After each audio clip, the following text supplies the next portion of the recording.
All right, Panos, thanks for being here with me today. Thank you, Leland. It's really exciting for us to be here at the summit, and it's great to have a chance to sit down with you. Same here. Excited to be talking. Awesome. Yeah, so just I guess it would be great to just hear about your background, and you're working on so many things. It would be great to hear about all those. Well, let's see. Where do I start? I'm currently Vice President for Strategy and Innovation at Berklee College of Music. I'm also the founder of the Institute for Creative Entrepreneurship here at Berklee, which is what brought me to Berklee.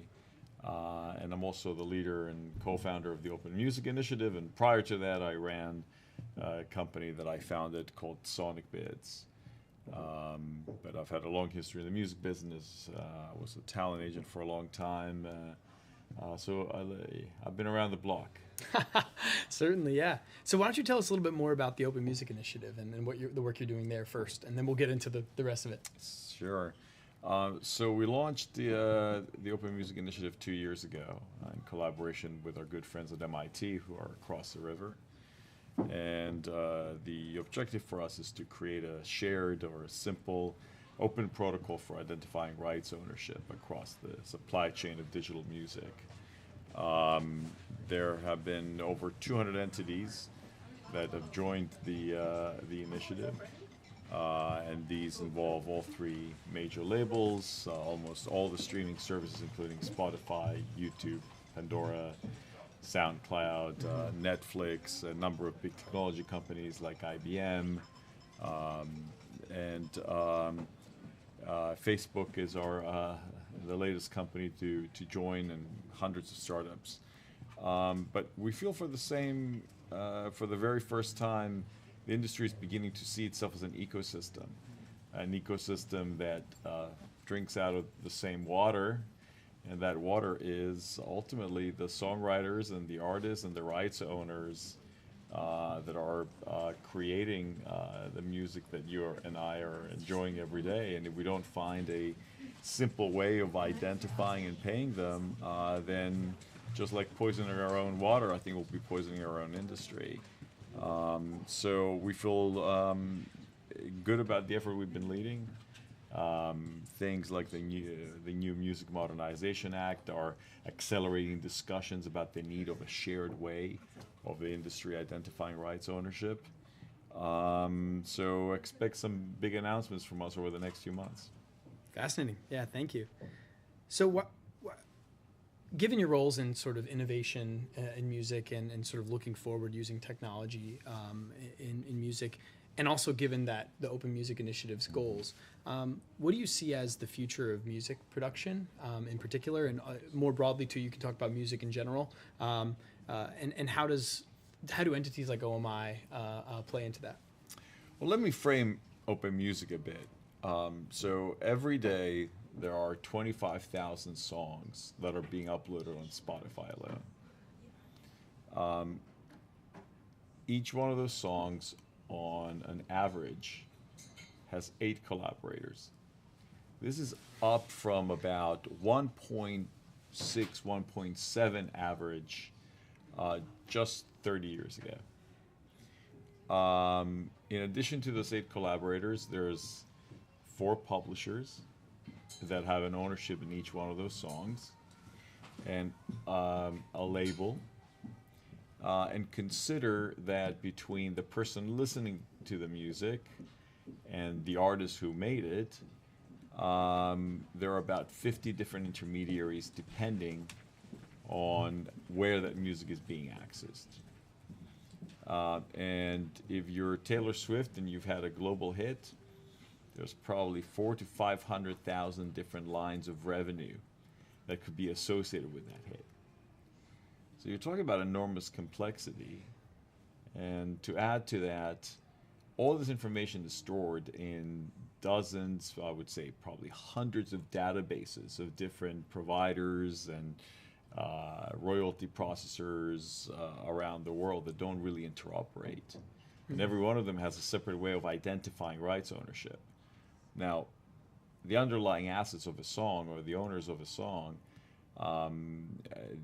these assets can be traded and sold like any other asset, right?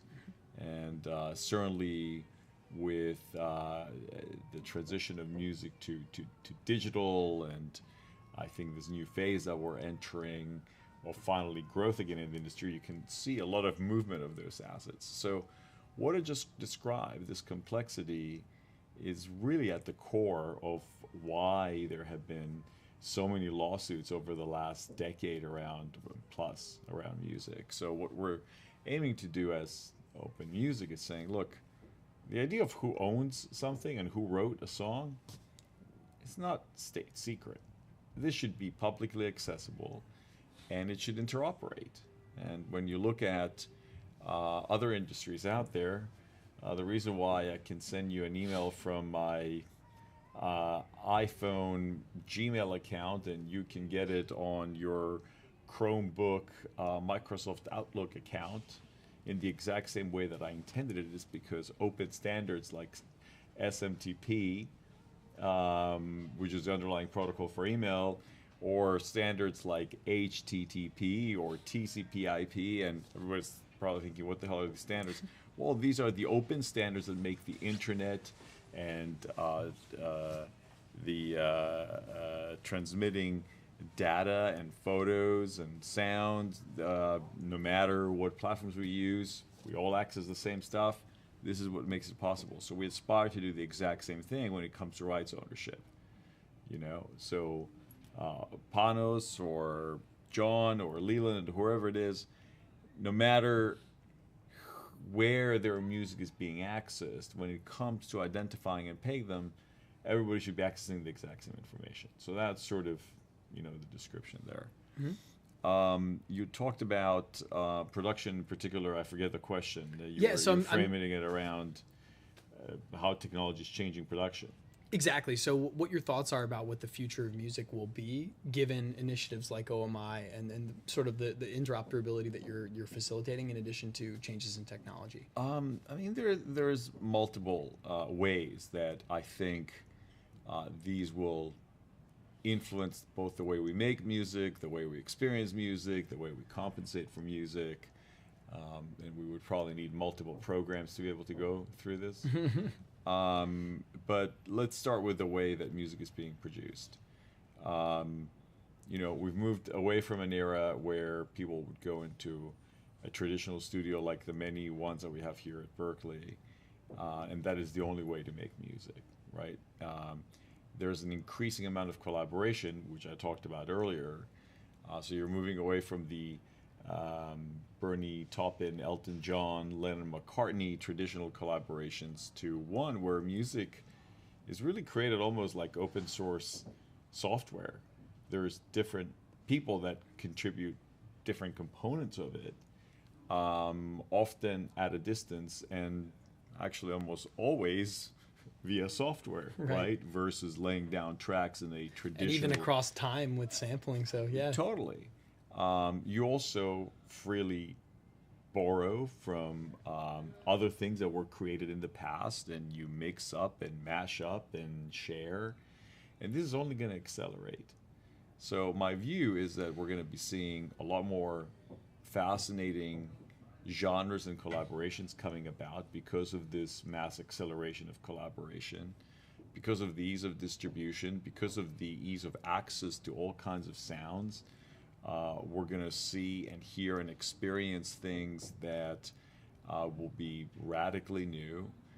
But even look at songs today and how different they sound. There's a reason for that. It's because the way that people go about writing music is just different, right? You have this concept of top liners, which, back in the day they used to be whatever lyricists or singers. It's this amalgam of concepts that is blending, and sometimes people tell me, why do lyrics today sound so nonsensical? Well, it's because the way that you write music today is very different, right? It's not about necessarily whipping up a piece of paper and writing a brilliant lyric. It's about listening to a hook, listening to a track, listening to a beat, and kind of making something up. And it's a lot more improvisational. Some people may look down on that. I just say things are changing.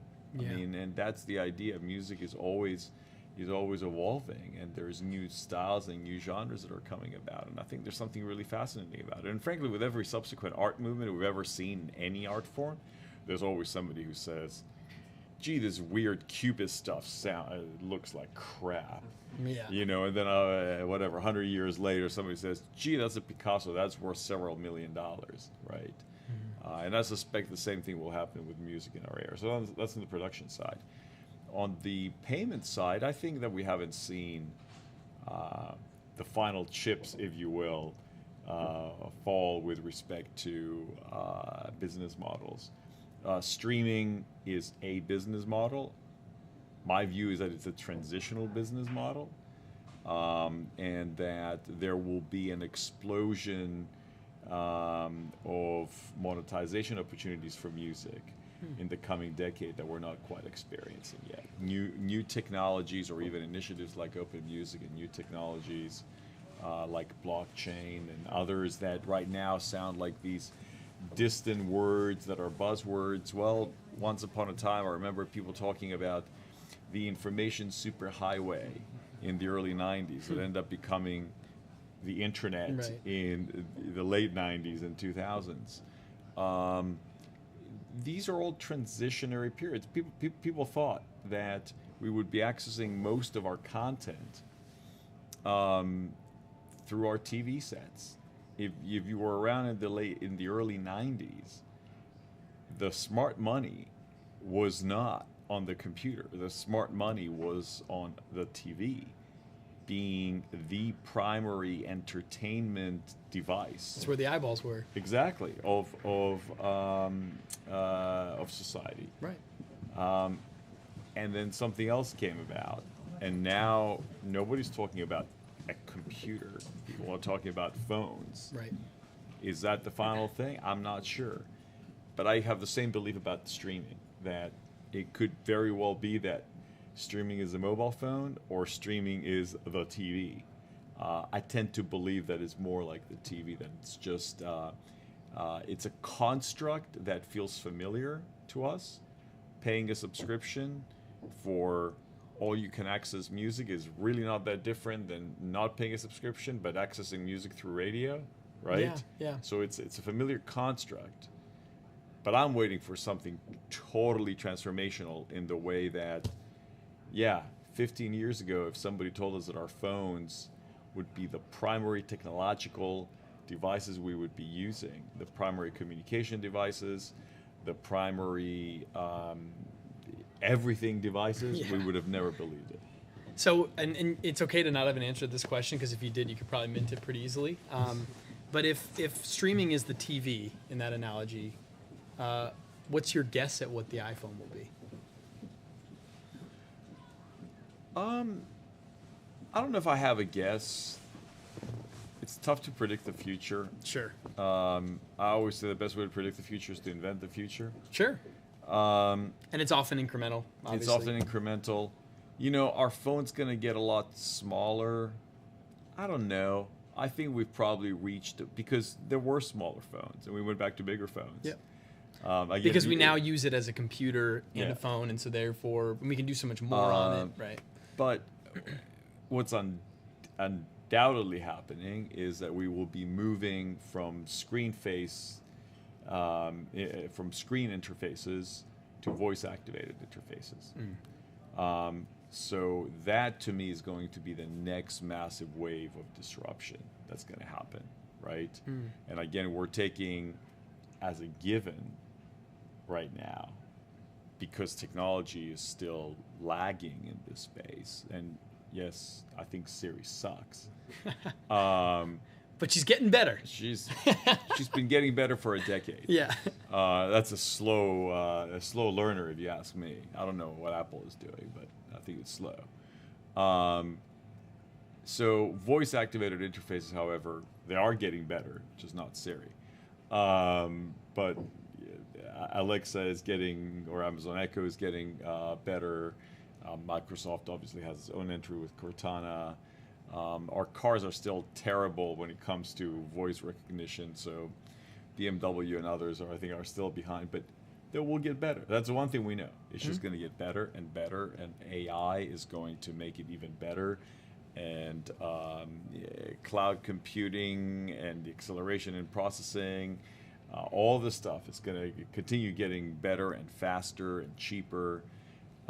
So voice-activated interfaces are in many ways the future. So it very well be, you asked me about a phone and maybe I answered a bit too quickly, I don't know. I guess if I were to bet, maybe something we will experience is our phones shrinking, perhaps because we will be able to do a heck of a lot more with our voice than we need to, that we're able to do Gotcha. right now. Okay, so we could go on in this for a long time. I find it fascinating too. But I actually want to take a step back to what you said before, more about the lyrics of music, because that's actually one of the foundational things that sort of led to us starting what we do here at SOS, is more looking at lyrics and the impact, not just lyrics, but lyrics as one of the methods upon which artists promote the issues that mean something to them, and the emotions that are behind those issues. So I'm just curious to hear your thoughts on what role music might play, especially in light of being here at the summit today. What role music might play in cultural communication and recognition and understanding. You mean beyond the one that is playing today? Or the one that's been playing since humankind has existed? Yeah, sure. I mean, I don't know if there's another art form that captures how we feel, relate, emote, engage, learn, transmit information than music. I mean, arguably, some people feel that speech is an evolution of music rather than the other way around. There's a reason why our brains actually have a special part in them.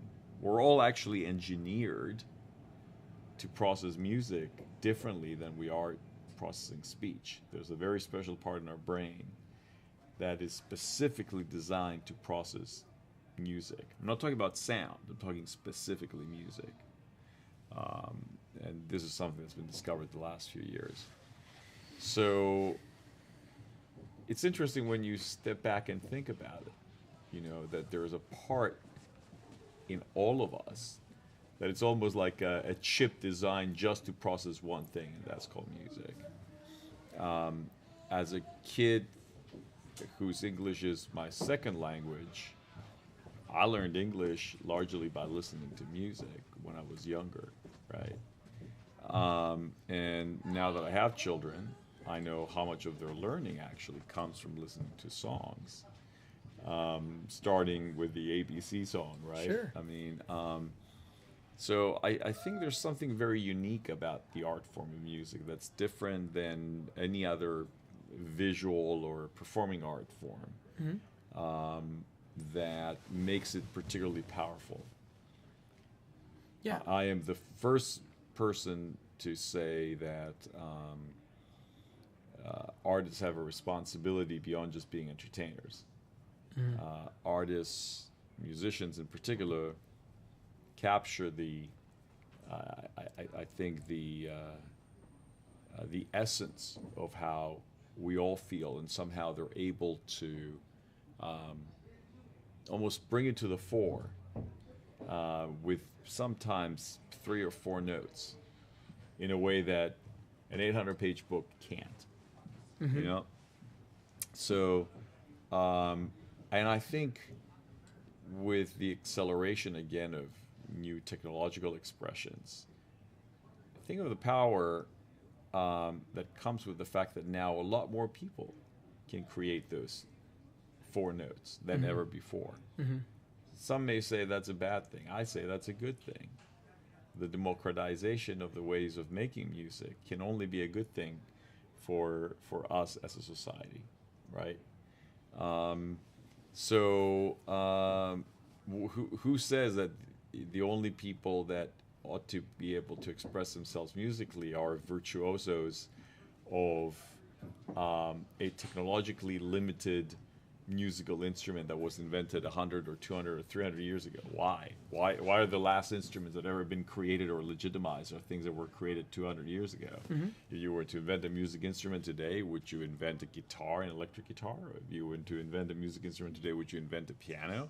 I mean, for that matter, the piano is an enormously complicated piece of technology. So I think the fact that we're making music making more accessible, music listening more accessible, we're awakening inspiration and imagination and the ability for people to creatively express themselves among more and more people. That can only be a good thing. Right. Yeah, and I think that this is something that's been coming up quite often. I think rightfully so.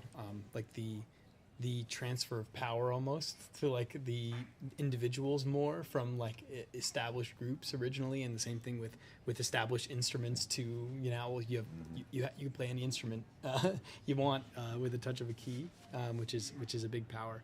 And so keeping that in mind, in light of also the ability to better maybe take risks given increasing distribution channels for music, in terms of how you actually express yourself.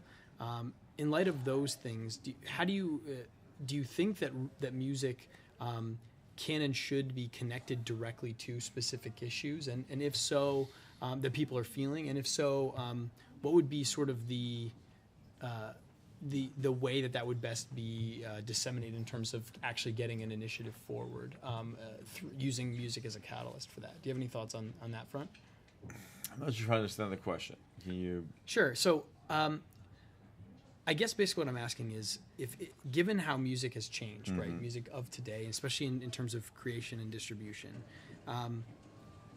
and given the fact that there's this resonant power of music that kind of can resonate with people in different way than other forms of media, different way than other forms of communication, do you think that there's a way that can be used to help people engage with different social issues, for instance, or different cultures, for instance, or to better understand other people and engage in practices of empathy that way? Without a doubt, I think I've always felt that there's two ways to understand people.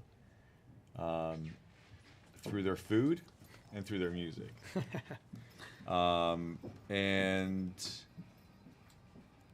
as a kid who grew up in a different country than the US, I learned so much about Americans by listening to American music.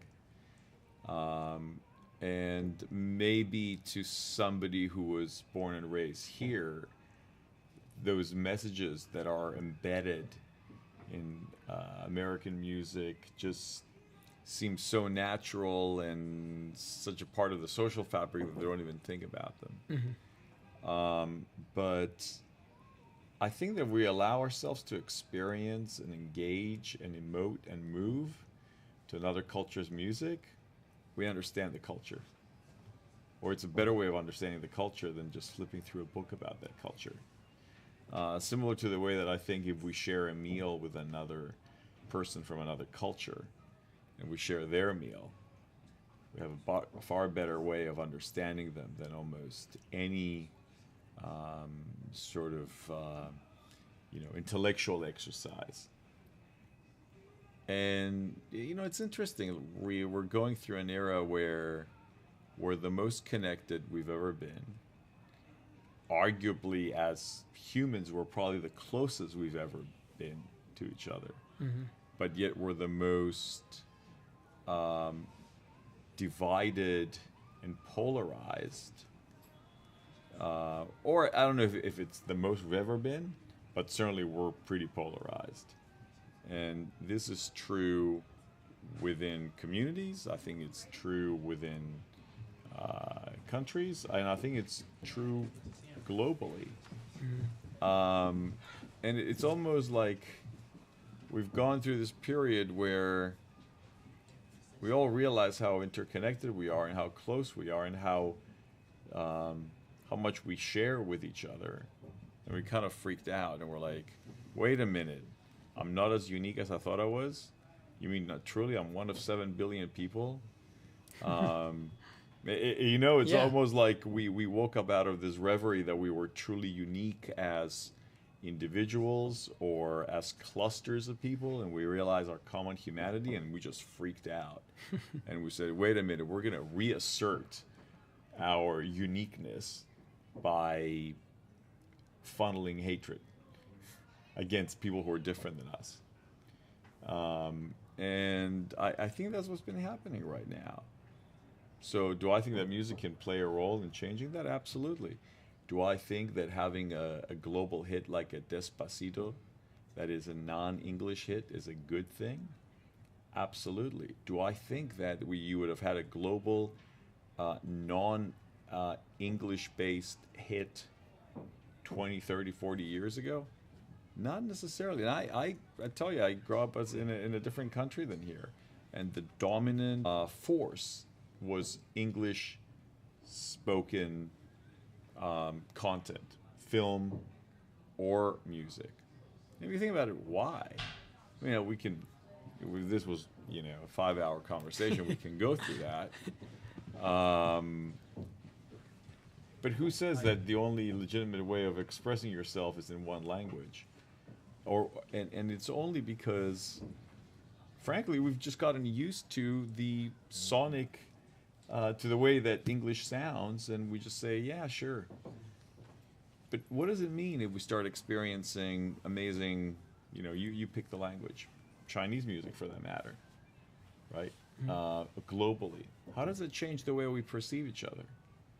How does a song like Despacito, where you have 5-year-old kids from American suburbs, or from that matter from the suburbs of Paris, or in I don't know, the favelas in Brazil, singing that. So what does it mean? I think it changes things. Just like it has changed things that billions of people around the world start eating hamburgers from, from McDonald's. Yeah. I'm not totally joking about that, right? It changes the way that people perceive culture and experience culture.